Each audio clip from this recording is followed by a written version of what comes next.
Tá bom. Então, gente, a gente vai falar sobre o Renascimento, mas antes do Renascimento, a gente tem duas aulas ainda, que é para fazer uma introdução. Uma aula é sobre teorias da arte e a outra é teoria das cores, para a gente começar a ver como é que a perspectiva das cores influencia também na produção artística. Então, os objetivos dessa aula é entender as teorias da natureza, funções e efeitos da arte. Nós vamos apreciar aqui a teoria da arte como representação, a outra teoria é a arte como expressão, e a outra é também a teoria formalista, esteticismo e pragmatismo. Então, para que serve a arte, né? Então, essa é a pergunta que vai nortear aqui essa aula de hoje, para a gente pensar por que a arte existe, serve para quê, qual é a finalidade. Então, é sobre isso que a gente vai falar aqui um pouquinho. Então, a primeira explicação, né, a primeira proposta que alguns autores defendem é que a arte é uma representação, ela serve como representação. Ou seja, ela vai retratar formas visíveis da natureza. Um desenho de um animal na caverna, um artista representando com fidelidade alguma coisa que existe como as coisas são. Ou então ele pode também ponderar de uma forma seletiva sobre o que é feio, o que é defeituoso, ou então o que é ideal. Ou seja, ele pode pintar a cidade dele não do jeito que é, mas de uma forma idealizada, do jeito que ele gostaria que fosse. Eu posso pegar uma pintura de. Eu fui encomendado para fazer uma pintura de uma mulher. Essa mulher tem algumas rugas, essa mulher tem algumas manchas na pele, mas esse artista, ele vai tentar não colocar o real, mas o ideal. Ou seja, como é que seria aquela mulher ideal, né? Com a pele mais lisa, uma pele mais, né, clara, sem manchas. Esse artista ele abre nossos olhos para as qualidades e as configurações do mundo, para as belezas e feiuras. Não, no entanto, existe uma arte que não é nada representacional, né? Ou seja, a música é pouco representacional, a pintura, a escultura, elas podem ser mais figurativas do que a música.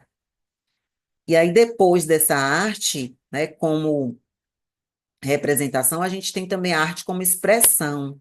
Quando a gente fala de expressão, tem muito a ver com o sentimento, o estado, né, o estado interior do artista. É uma arte subjetiva. O que é subjetiva? É a arte do eu, do sujeito.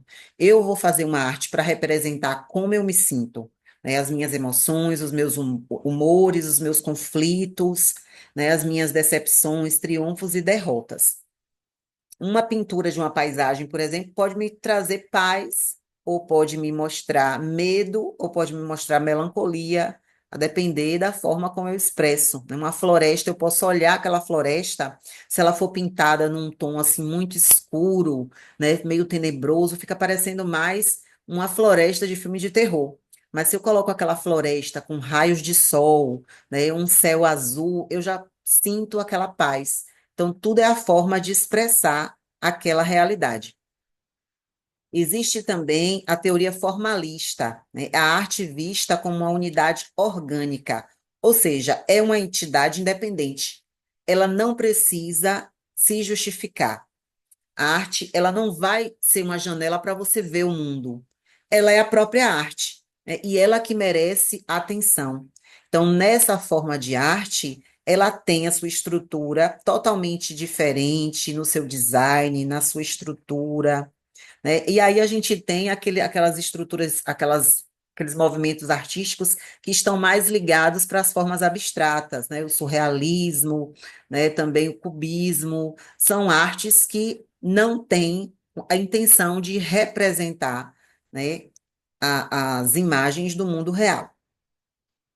E aí, a hora do intervalo, eu vou colocar aqui essa imagem para vocês analisarem a pintura, que tem por 5 minutos, mas não vai dar, né, para vocês falarem sobre isso aqui. E eu vou deixar essa atividade para vocês me responderem lá no grupo, tá? Vocês vão analisar essa pintura por 5 minutos. Vocês vão conversar com ela. Olha para essa mulher. Olha para ela, para os seus olhos. Olha o que é que ela está segurando na mão, onde ela está sentada. Olha ao redor dela, o que é que tem. E aí você vai perguntar para ela, né, o que que ela está sentindo, para você ver também o que que você está sentindo. toda arte, ela desperta algum sentimento em nós, né? O que que essa arte, esse quadro despertou em você, né? E quais elementos se destacaram? O que que você percebeu primeiro? Eu não vou falar a minha opinião para não influenciar a opinião de vocês, tá? Mas fica aí essa atividade para vocês colocarem lá no grupo. E seguimos aqui com a outra corrente, com a outra função artística, que é o esteticismo, que foi um movimento europeu que surgiu no final do século XX, realçando somente a beleza. É a arte pela beleza, pela estética, né? O movimento começou em reação às filosofias sociais utilitárias, ou seja, na era industrial, os artistas queriam fazer alguma coisa que tivesse utilidade. E aí, alguns artistas vieram em reação a essa filosofia, né? O que que é uma reação? Todo mundo queria uma arte utilitária. Eles tentaram reagir, disseram, não, a gente vai fazer uma arte que não serve para nada. É uma arte pela arte, é arte só para decorar, né? É uma arte só como acessório, como beleza, como implementação mesmo da estética.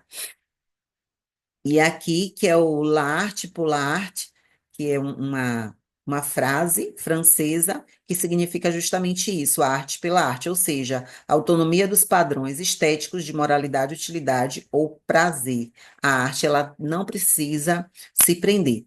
E contrapondo essa ideia de arte, nós temos o pragmatismo. O que é o pragmatismo? É a prática, é a arte sendo vista como algo prático, né? Arte conceituada em termos dos seus efeitos no público. A arte que tem uma finalidade. Ela é criada para realizar, para criar experiências específicas. Ou seja, é uma arte que serve como meio para melhorar o pensamento, é uma arte que serve para fugir da realidade, para se consolar, é uma arte que serve para você perceber uma realidade superior, como uma fonte de prazer, ou algo didático, né? Algo terapêutico, ou algo curativo, ou como meio de comunicação, né? Aí nós temos a arte pragmática. E aí, eu vou deixar aqui para vocês as minhas redes sociais. Qualquer coisa, vocês podem me perguntar lá no grupo do WhatsApp, mas também vocês podem me perguntar no privado. Aqui está também meu Instagram e o meu canal no YouTube, que é onde eu vou deixar gravado essa aula. É só procurar lá, Kézia Carneiro, e aí qualquer coisa vocês podem tirar a dúvida, tá? Vou encerrar aqui, e aí vocês podem tirar a dúvida depois.